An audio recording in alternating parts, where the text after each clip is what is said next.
ESG has evolved to become an increasingly important consideration for investors, corporates, policymakers, and regulators. The origins of ESG can be traced back to the 1950s, when the Electrical and Mine Workers Association in the US allocated pensions to miners to construct inexpensive homes and medical facilities. In the 1960s, the anti-Vietnam War rallies by university students and business leaders in the US created waves of anti-government sentiment. The following decade saw the first ever Earth Day protests. About 10% of America's population gathered to show concern for America's environmental welfare.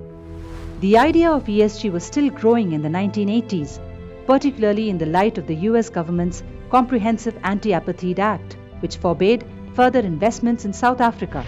A group of businesses established the Coalition of Environmentally Responsible Companies, or the CERES, to implement environmentally friendly practices such as reducing their carbon footprint, conserving natural resources, and promoting sustainable development.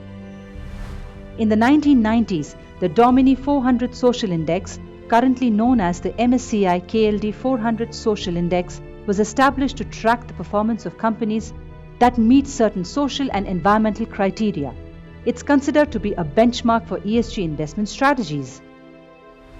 In 1992, at the United Nations Framework Convention on Climate Change in Rio de Janeiro, around 154 nations signed a global environmental convention to reduce ecological damage.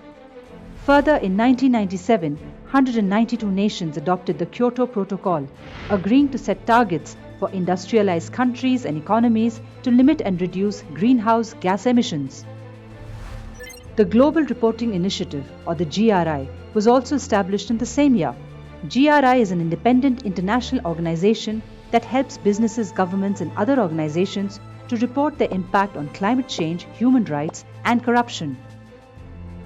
In 2000, the United Nations Global Compact was launched.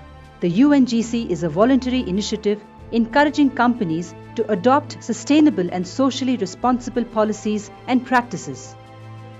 Since 2004, UNGC has published the report, Who Cares Wins? Connecting financial markets to a changing world. This report provides recommendations on how businesses may integrate ESG into their operations. The Sustainability Accounting Standards Board, or SASB, was established in 2011 to provide a framework for companies to disclose financial information on sustainability practices to investors and other stakeholders. In 2015, the United Nations General Assembly adopted the Sustainable Development Goals. In the same year, 196 countries signed the Paris Agreement, an international treaty to combat climate change. ESG has been growing in importance in recent years as the COVID-19 pandemic brought attention to social and economic inequality issues, and the Black Lives Matter movement highlighted the needs for companies to address racial injustice. Since the 1950s, many companies and investors have incorporated ESG practices into their decision-making processes, and there has been a significant increase in the number of companies making sustainability disclosures.